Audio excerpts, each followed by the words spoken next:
अलंकार का टॉपिक चल रहा है। सारे अलंकार हम बता दिए हैं ना। 3 शब्दालंकार और 5 अर्थालंकार पूरा क्लियर कर दिए हैं। एग्जाम्पल और डिफिनेशन के साथ बता चुके हैं।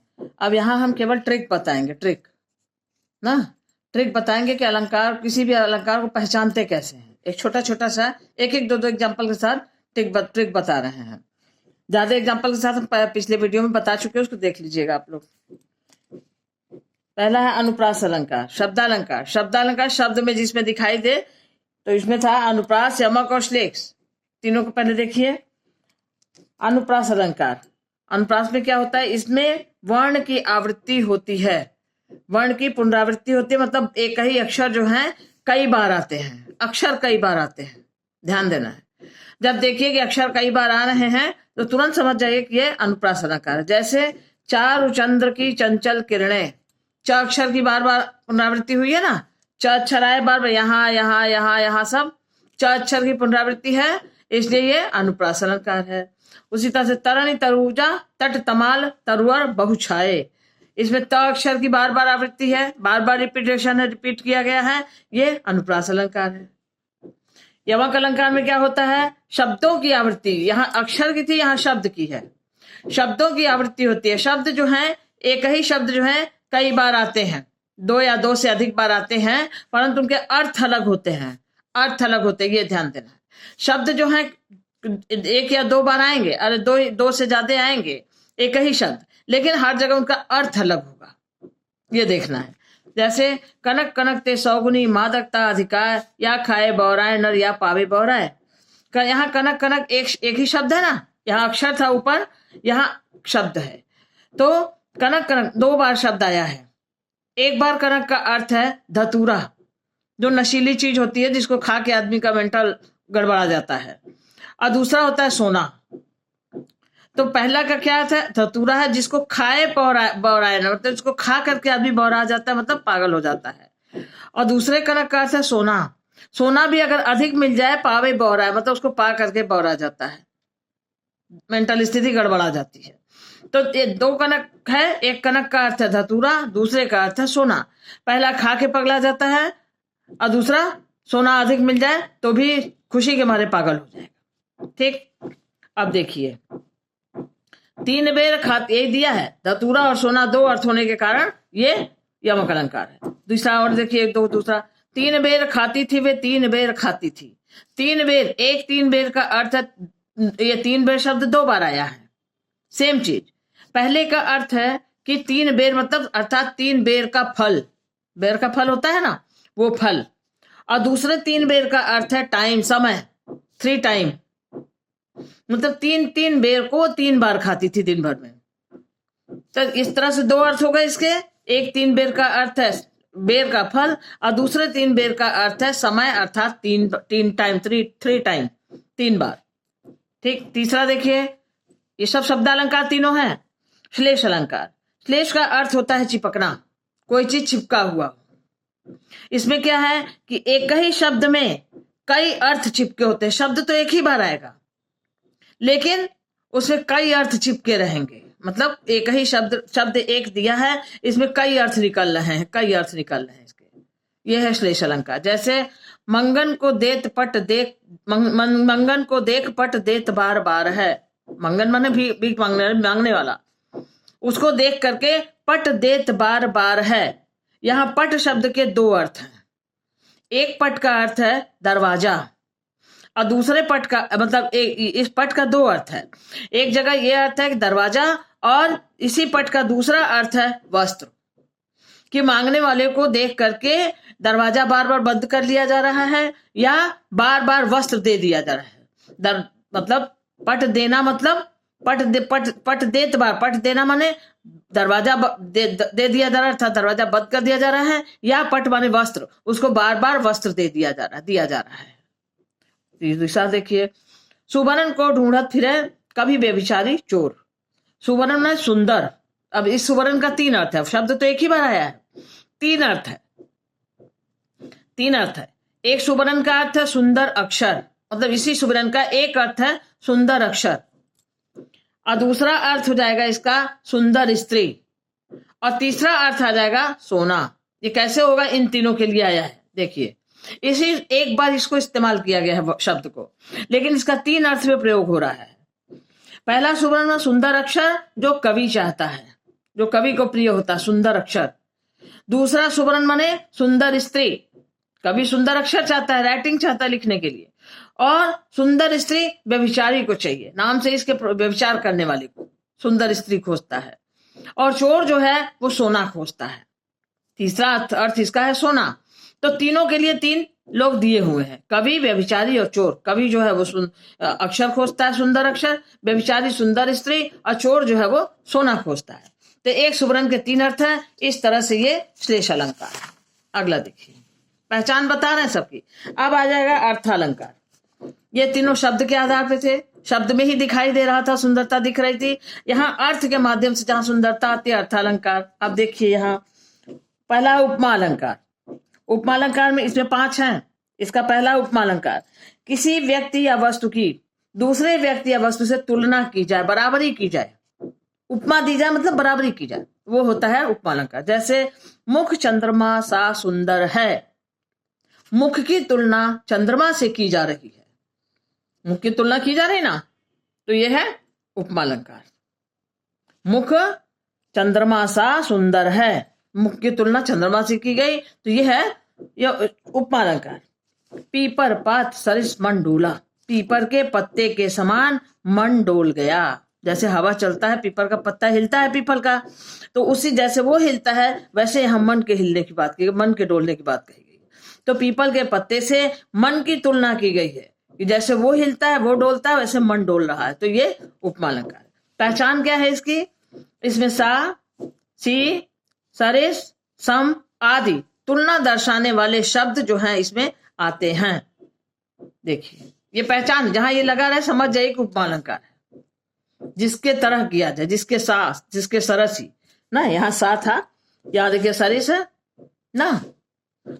अगला रूपक अलंकार। उपमेय उपमान में समानता, यहाँ तुलना की जाती है उपमा में, और यहाँ समानता ना करके वही चीज कह दिया जाता है ना, समानता ना करके वही चीज कह दिया जाए, ये है रूपक अलंकार।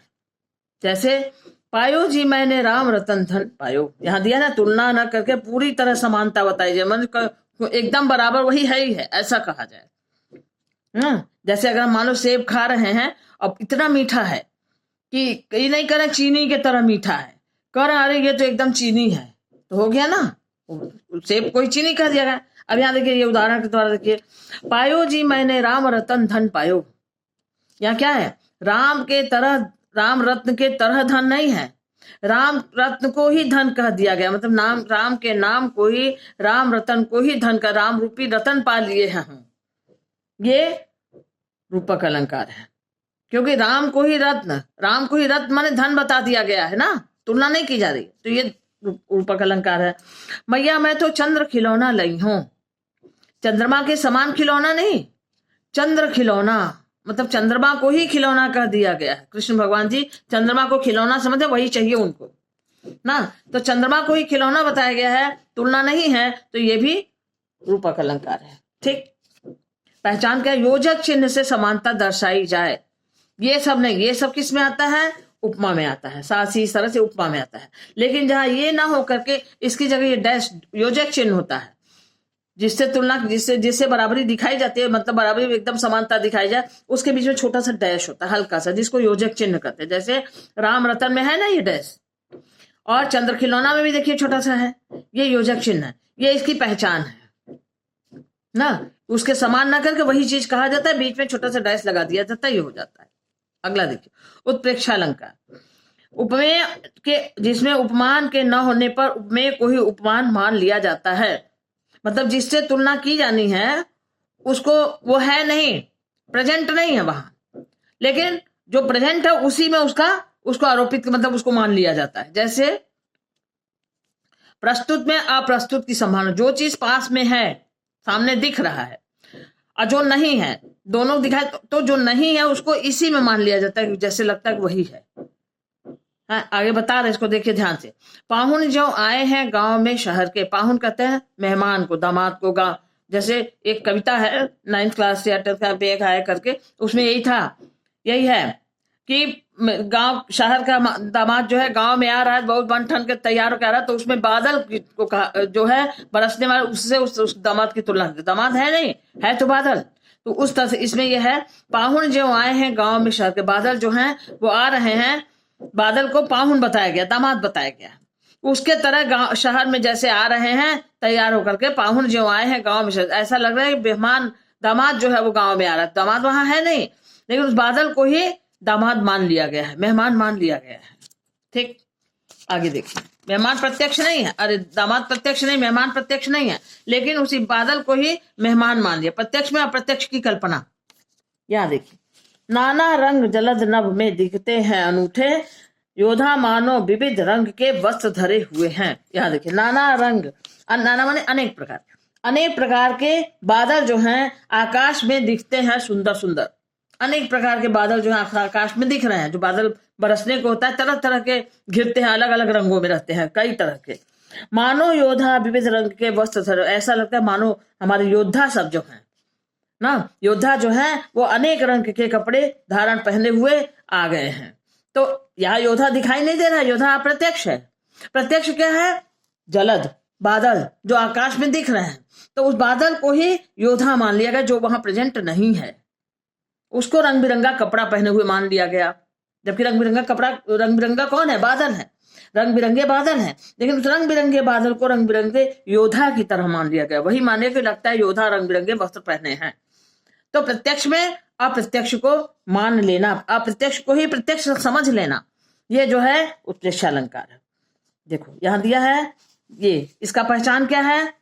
ज्यों जनु मानो मनु और जैसे, ये सब शब्द जो हैं संभावना व्यक्त करने वाले शब्द हैं, ये इसमें दिखाई देते हैं ना, सब जगह दिखे हैं आपको, सब जगह दिखे हैं। पहले में क्या दिखा है? ज्यों, ज्यों पाहुन ज्यों आए हो, तो यहाँ ज्यों दिखा ना, उसी तरह से इसमें देखिए यहां दिखा है मानो, मानो विविध रंग के, तो यहाँ मानो, तो यही कहा जा रहा है कि पहचान में ये आपको दिखेगा कि ज्यों जनु मानो मनु जैसे संभावना व्यक्त करने वाले शब्दों का प्रयोग इसमें होता है। ठीक है। अतिशयोक्ति अलंकार चौथा है अतिशयोक्ति। अतिशयोक्ति से नाम से ही पता चल रहा है, बहुत अधिक बढ़ा चढ़ाकर वर्णन किया जाना, जैसा कि असंभव वर्णन जैसा होता है उस तरह का ना, किसी चीज को बहुत ज्यादा प्रभावित बनाने के लिए खूब बढ़ा चढ़ा के वर्णन किया जाए, डींग हाँका जाए, उस तरह का। जैसे हनुमान की पूंछ में लगन न पाई आग, सारी लंका जल गई, गए निशाचर भाग। अब इस नौ पे ध्यान दीजिए जरा, न लगन ना पाई आग, हनुमान की पूंछ में आग लग नहीं पाई और सारी लंका जल गई और निशाचर भाग गए। आग नहीं लगी तो कैसे आग लगी लंका में? अगर पूंछ में लगन न पाई, आग लगी ही नहीं तो लंका जली कैसे? यही है अतिशयोक्ति अलंकार ना, आग लगने पर ही लंका जले। कहने का कवि का मतलब है कि जैसे ही आग लगी तुरंत हनुमान जी कूद करके पूरी लंका जो है भस्म कर दिए। तो उसको और प्रभावित बनाने के लिए न शब्द लगा, न अक्षर लगा दिए, लग नहीं पाई तब तक लंका जल के भस्म हो गई, निशाचर भाग गए। ठीक, आगे देखिए, पानी परात को हाथ छुओ नहीं, नैनन के जल से पग धोइए। उस समय का वर्णन है जब कृष्ण भगवान जी के पास सुदामा जाते हैं मिलने के लिए, तो उनकी दशा को देख करके कृष्ण को कैसा कष्ट होता है, आंसू इतने गिरते हैं कि परात में रखे हुए पानी को वो छूते नहीं है, हाथ से छुए नहीं, और आंख के जल से मतलब आंसुओं से ही उनका इतना पानी आंसू गिरा कि उसी से वो उनका पैर धो दिए। कहने का मतलब बहुत अधिक रोए थे, बहुत कष्ट हुआ था सुदामा की दशा को देखकर। तो इस अधिक प्रभावित बनाने के लिए कि ये दे दिए पानी परात को हाथ छुओ नहीं, नैनन के जल से पग धोइए, आधा बढ़ा चढ़ाकर कि आंसू इतना निकला कि उससे उनका पैर धुल गया। ठीक, आगे देखिए, मानवीकरण अलंकार। ये मानव माने मनुष्य, मनुष्य कर दिया जाए। कैसे मानवीकरण में? क्या किसी इसके नाम से इसके भी पता चल रहा है कि किसी तथ्य का मानवीय क्रियाओं की तरह किया जाना। जहां देखो कि कोई मनुष्य की तरह कार्य को करते हुए दिखाया जा रहा है, कब? जब निर्जीव चीज हो। कोई निर्जीव चीज है और उसको सजीव के तरह बोलते चालते बात करते या कुछ भी करते दिखाया जा रहा है, हंसते बोलते बात करते दिखाया जा रहा है निर्जीव, नॉन लिविंग थिंग्स, जो कि हिलडोल चल फिर नहीं सकता है, बोल नहीं सकता, उसको अगर इस तरह से बात करते दिखाया जाए सजीव की तरह, तो वही होता है मानवीकरण अलंकार ना।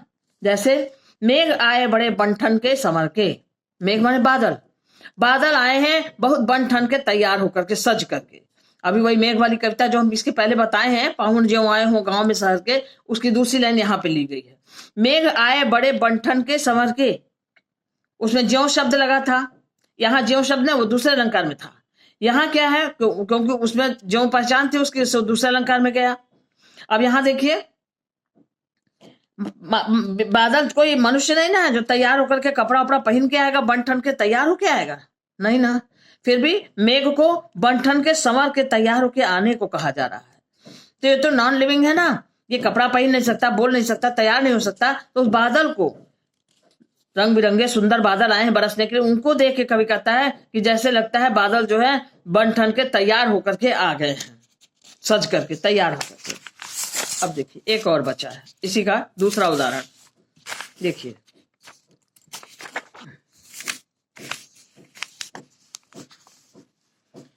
तनकर भाला यह बोल उठा, राणा मुझको विश्राम न दे, मुझको शोणित की प्यास लगी, बढ़ने दे शोणित पीने दे। सीधे सीधे दिखाई दे रहा है, नॉन लिविंग थिंग्स है लिविंग की तरह बोल रहा है। कैसे? भाला बोल रहा है, भाला, भाला तो तनकर बोला अकड़ करके, एकदम अकड़ के राणा प्रताप से बोल रहा है। क्या बोल रहा है? राणा मुझको विश्राम दे, हे राणा प्रताप, हे राणा मुझको विश्राम मत दो, मुझे आराम मत करने दो। क्यों? क्योंकि मुझको खून की प्यास लगी है, शोणित माने खून, खून की प्यास लगी है, मुझको आगे बढ़ने दो और शत्रुओं का रक्त पीने दो। तो भाला का राणा से बात करना नॉन लिविंग थिंग्स है, और ये कैसे मनुष्य की तरह बात कर रहा है, ये जो वर्णन हुआ है यही मानवीकरण अलंकार है। समझ में आया? अब इसको सबकी पहचान बता दे रहे हैं, सबको एकदम ध्यान से देख करके क्या उसका पहचान बताए हैं और क्या उसको है, ध्यान से देखिएगा, एक एक को ध्यान से देखो, सब समझ में आ जाएगा। आप लाइन देखते ही समझ जाएंगे कि इसमें ये अलंकार है, इसमें ये अलंकार है, इसमें ये अलंकार है। बस थोड़ा सा एक बार पूरा अलंकार पढ़िए, जो डिटेल पढ़ाए हैं खूब ज्यादा एग्जांपल दे करके, उसके बाद एक बार इस ट्रिक को पढ़िए। उसमें भी हम पढ़ाते समय पूरा समझाए हैं क्या होता है, लेकिन शॉर्ट में ये ट्रिक बता दिए हैं कि आपको कम टाइम में पूरे ट्रिक को एक बार देख लेंगे तो आपका एकदम क्लियर हो जाएगा, कोई डाउट नहीं रह जाएगा। हाँ, तो ये यही है अलंकार के का ट्रिक बता दिया। अब इसको आप समझ लीजिए अच्छे से कि इसमें क्या क्या, कुछ में ट्रिक भी बता दिया, क्या दिखाई देता है ना। अब आराम से इसको पूरा देखिएगा, आपको पूरा क्लियर हो जाएगा, कोई ना समझने का कोई सवाल ही नहीं होता है। बस ठीक है, ओके।